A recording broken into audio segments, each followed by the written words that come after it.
John White here, and we are meeting in Sojourners Coffee Shop for our Denver MRT, and we're extremely privileged to have with us some visitors. We had some guests last week. An MRT from Aurora joined us, and this week we have Kent Smith from Abilene who's with us, and Chad Schrader. Both of these guys are doing MRTs where they are, one in Abilene and one in Guadalajara. So what we're going to do is just go around, and each guy is going to share something about MRT from today. So we'll start over here with, let me give you the big picture here. This is Sojourners Coffee Shop. There's Chad. Hey. But we're going to start over here with Hobby. Hobby Chapin is up in Brighton, meets with us every week. So Hobby, what's one thing or two things you want to say about MRTs? Well, today in particular we got to debrief a little bit about the Hearts of Fire event that we had this weekend, and that was a special thing for me, just kind of paying attention to the Lord as we organized that. And so we got to talk a little bit about just the bright spots, looking at the leadership culture that we had, or being able to watch people bless one another. And it was just a really helpful time to get to process that together and see, what are next steps in the future, what might God be wanting us to think about.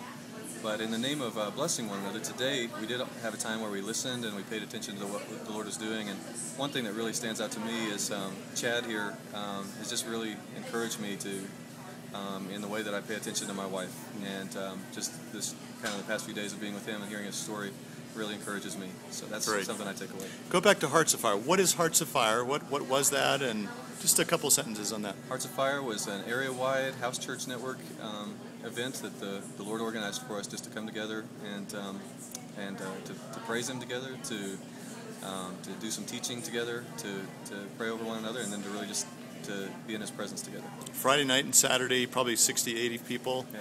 Pentecost weekend, getting just to anticipate the Spirit being with us and sending us out. Worship, teaching, ministry together, all those kind of things. It was a great time. So, and Hobby was kind of the facilitator of that whole time. So, okay, moving on to Desi. Hello. Hey, so for me, the big takeaway today is something that we've been all thinking and talking about for a bit too. But Chad kind of, spoke this phrase that he felt like the Lord was saying to him of familias de paz, or families of peace. And I think this is huge, because this is something we've been praying for Hispanic families and households of peace that could be lighthouses to their neighborhoods and living as the church, but also not just Hispanic families, but just this, seeing this as the basic building block of everything. Yeah. CO2s or churches of two, or families that live as the church right where they're at. So Hobby and I have been talking about apprenticing families under Jesus and to where they could learn to live this out. And I think there's some big stuff right there. So Amen. That's what I got. And we're kind of at the end of our meeting now. We've spent some time checking in with Sachet. Went around. We did a 2-minute Sachet. Everybody shared for 2 minutes. And Tim Pines kept time, and he raises his hand when we're coming to the end of 2 minutes. And then we spent some time listening to the Lord, asking Him to speak to us about two things, about our fellowship around this table, and then about church planting in the location where we are, whether it's here in Denver, Abilene, or whatever. So this is kind of the end of that time. Okay, so here's Kent Smith, and Kent, you got to kind of project your voice here to make sure we get the sound in here. Yeah, this has been a fun morning for me. I love being with these guys. They're obviously all friends, some newer than others, but one of the things that God's been impressing me this morning with is just how wonderfully and naturally He knits us together. This group, I feel like we've really grown deeply. Even the time we've had this morning, hearing each other's stories and sense of each other's hearts, I was really impressed with the way that God is knitting what's going on here in Colorado with something that He's been conveniently doing in Guadalajara with a guy that is from Colorado, has been trained in CO2 and some of the simple rhythms we're talking about, and now is moving back to Colorado and making that connection this morning with these guys and helping them to anticipate welcoming this brother and his family. It's just so cool to see how God orchestrates these things in ways that are way beyond anything any of us thought of or dreamed of. Sort of a relational network that stretches from Denver to Guadalajara and to Abilene, and very cool. Thanks, Kent. The Lord's knitting His body together. Yes. He really is building His church. Yes. It's great to be a part of that. Fantastic. Thanks, Kent. And over here we have, it's one of the Blues Brothers. I'm in the witness protection program, so I Don't really anyone shouldn't. don't anyone tell them this is Tim really Pines. shouldn't let anybody see my actual face.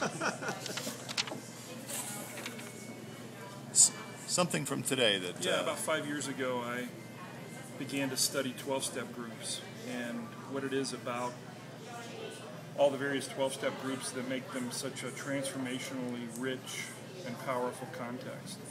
And that was a real helpful study that I began kind of over time.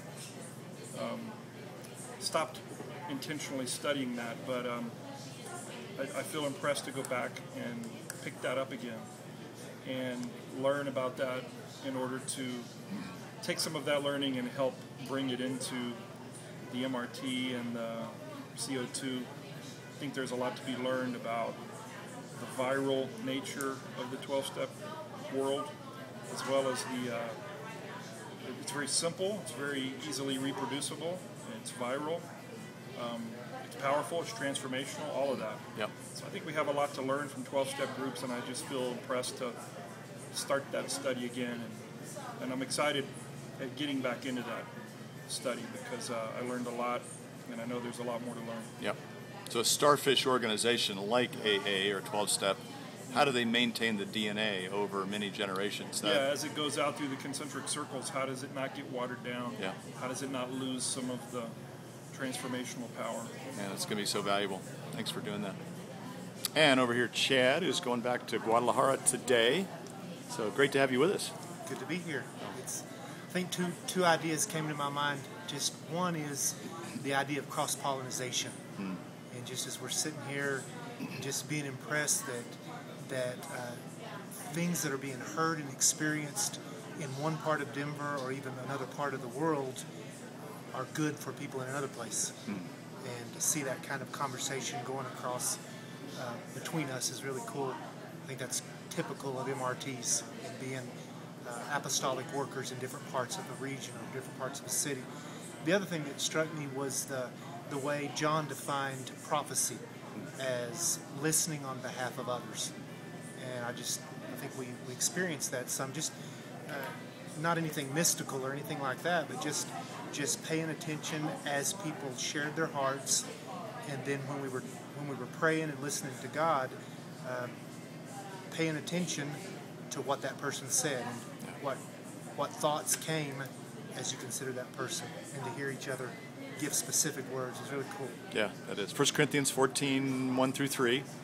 The purpose of prophecy is to strengthen, encourage, and comfort. So Paul said apparently we need a whole lot of that. Learning how to do that is one of the important parts of an MRT. So, Chad, thank you. So that's MRT here in Denver. Signing off for now.